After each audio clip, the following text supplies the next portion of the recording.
Edition 137 of the Data Driven Carcast. And as you can see, I'm back in sunny California. Well, the weather was quite bad today. It's, of course, a little dark right now. But the good news is that when it rains, I stay inside, read a lot, and I've put together a fairly meaty blog for you that you can get when you click on the link down below. Don't forget to do that. Also, if all goes well, you'll be able to take advantage of subtitles. I figured out a way to use machine learning to auto-generate very, very accurate subtitles on top of what YouTube's algorithm is. So by clicking, I think it's right here on the CC on YouTube, you'll be able to get really good, accurate subtitles so you don't have to hear my voice. But enough with all of this. This week, we've got a lot to talk about. First, stories of amazing leaders who are winning with data and that you should know and you should follow. The first one is Paul from WPromote, who talks about why you need to treat data as a product. Now, I'll quote him here because I really love what he says. He says, when you treat data as a product, it gets respect, it has a name, it has a thing, it has a roadmap.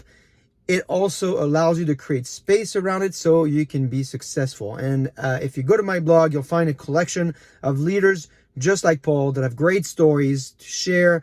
Jack from Reddit, Mark from Crux, Bao from PayPal, all great videos that you can watch quickly and share with your team.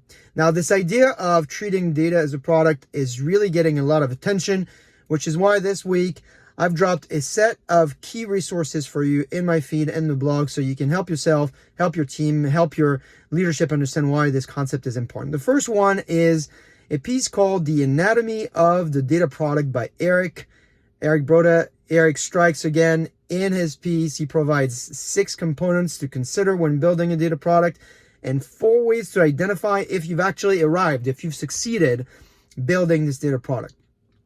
Mike, who used to be a chief analytics officer, inspired me to create a few polls for you. He wrote a great piece on Forbes. And in there, he was asking what is the best way to get more value from data. So I've created 2 polls for you. So it gives you 2 ways of answering the question. LinkedIn doesn't have a ton of great options, so I had to create it across 2 polls to give you options. And then finally, I want to point you to a great piece that Ben, who is the chief analytics officer at Mode, sent me, or pointed me to at least. It's a post called Run Your Data Team Like a Product Team. And so this post inspired me to ask you, how big should your data team actually be? This is a question I get from every customer. And so I figured I would ask you, the best data and analytics and AI community on earth. So let me know what you think, and we will see you next week.